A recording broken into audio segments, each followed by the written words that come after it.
자, 여러분, 우리 모두 사랑하는 연인과 오랫동안 동행하기를 바랍니다. 상대방은 이 열렬하게 사랑하고 있는 이 시기에 이별을 하고 싶어 하는 사람은 아마 잘 없을 거예요. 근데 안타깝게 우리는 이별을 겪게 되고 아픔을 겪게 되죠.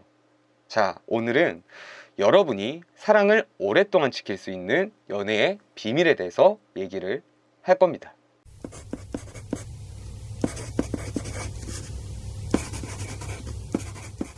우리가 살면서 많은 인간관계들을 우리가 맺어 나가죠.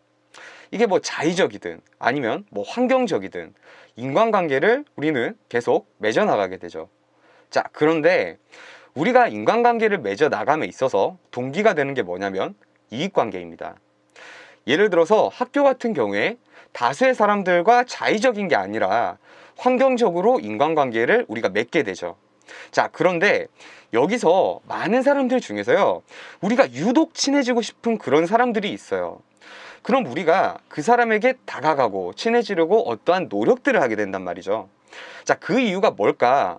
바로 그 사람과 인간관계를 맺음으로써 우리가 이익을 보기 위함이 우리가 그 사람과 친해지려고 하는 어떠한 동기가 되는 겁니다. 즉, 인간은요, 본능적으로 인간관계에서 여러분 이익을 추구합니다. 근데 일반적으로 여기에서 벗어나는 게 뭐냐면 뭐 가족관계, 뭐 부모관계, 형제관계 이런 것들이 있는데, 이 형제관계도 이게 나이가 들면요, 각자의 가정이 생기면서 사실상 뭐 분리가 되는 경우들도 굉장히 많아요.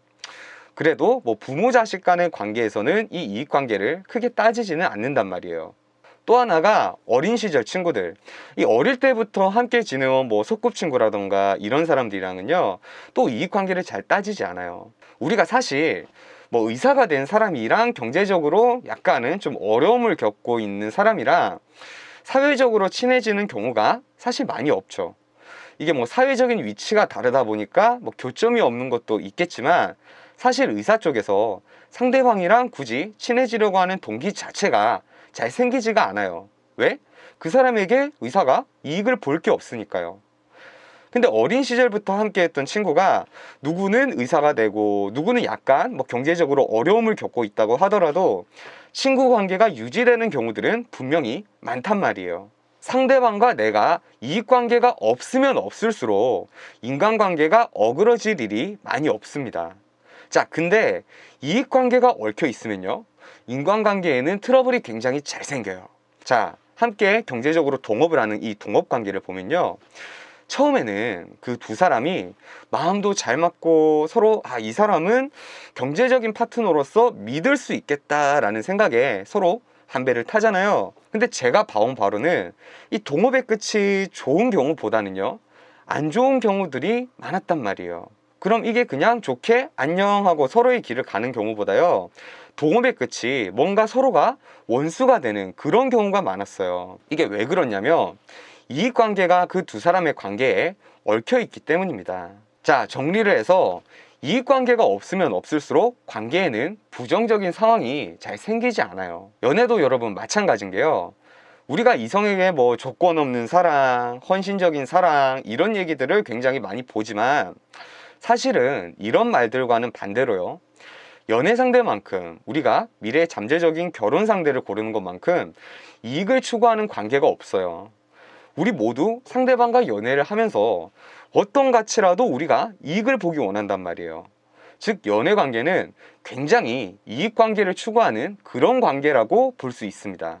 더군다나 이게 감정적인 이익이 아니라 뭐 조건적인 현실적인 이익을 따지는 경우에는 그 문제들이 더 잘 드러나요. 우리 뭐 학교나 뭐 직장이나 내 생활 반경에서 만나서 연애를 시작하는 경우보다 선을 봐서 뭐 결혼하는 부부의 이혼율이 월등히 더 높다고 합니다. 자, 이게 왜 그러냐면 학교나 직장 같은 데선 일단 서로를 만나면서 결혼보다는 연애 중심적인 관계가 시작이죠. 그러니까 서로에게 이성적인 감정만 있으면 뭐 상대방이 집안이 어떻고 뭐 학력이 어떻고 이런 것보다는 내가 그 사람에게 느끼는 설레임, 이런 감정이 이게 중점이 되는데, 성 같은 경우는요, 굉장히 조건적인 부분에 대해서 우리가 이익을 보려 하는 경우가 많죠. 뭐 감정적인 것보다는 뭐 집안, 학력, 경제적인 능력 이런 기준들을 다 따져놓고 감정적인 이익을 2순위로 두고 그 관계를 바라본단 말이에요. 당연히 기대치가 더 높게 되고 그 기대치가 높다는 것은 이익관계를 더 추구하고 있다는 말이 됩니다. 자, 그렇다면요, 우리가 연애를 오랫동안 잘하기 위해서는 아주 간단하게요, 상대방으로부터 이익관계를 포기를 해버리면 돼요.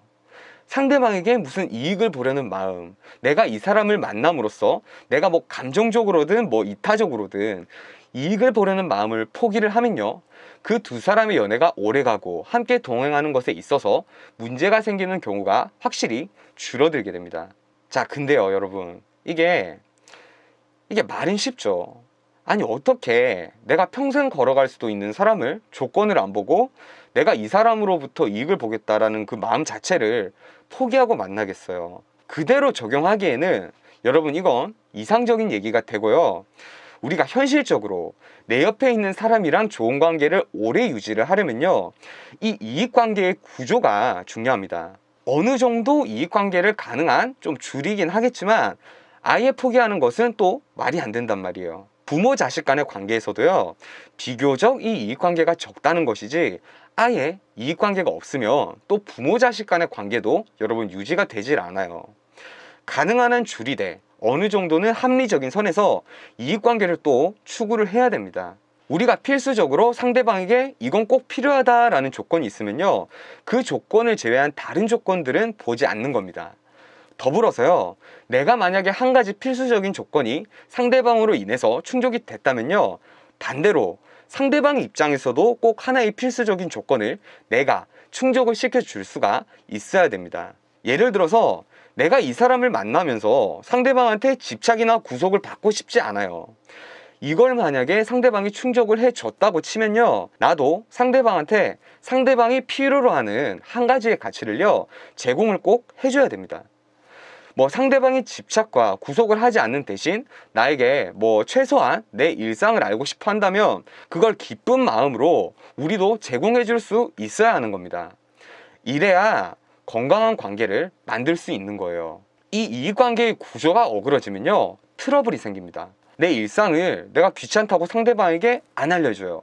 그럼 상대방은 나한테 추궁을 하겠죠. 그럼 이걸 상대방이 집착한다고 얘기를 하는데 사실 우리가 이 이익관계를 어그러뜨린 거예요. 그럼에도 상대방 행동을 얘가 지금 내 연락에 집착하네, 이런 식으로 치부를 하면 관계가 어그러지는 겁니다. 자, 이런 이익관계를 잘 유지하는 게 연애가 오래 갈 수 있는 비밀이 되겠습니다. 아, 그리고 또 하나, 연애를 하다 보면요, 우리가 기준이 높아지는 경우가 있어요. 상대방이 내가 생각하는 것보다 내가 요구하지 않았음에도 불구하고 나에게 많은 가치를 제공해 줄 때요, 우리가 처음에는 이걸 덤으로 생각을 하다가 가면 갈수록 당연히 우리가 누려야 될 가치로 생각을 해요. 자, 여러분, 이렇게 기준이 높아지면 안 돼요. 우리가 상대방이 제공하는 이 가치를 권리로 누리려고 하면 제가 말했듯이요, 우리도 동등하게 상대방에게 그에 걸맞는 가치를 제공해 줄 수 있어야 되는 겁니다. 그래야 관계가 어그러지지 않을 겁니다. 자, 여러분, 오랫동안 행복하게 연애하시기 바라겠습니다. 자, 오늘도 행복한 연애하세요. 네, 여러분, 오늘 영상이 도움이 되셨다면요, 이쪽에 구독 버튼과 또 이쪽은 제가 추천하는 영상이니까 꼭 한번 챙겨보시기 바라겠습니다.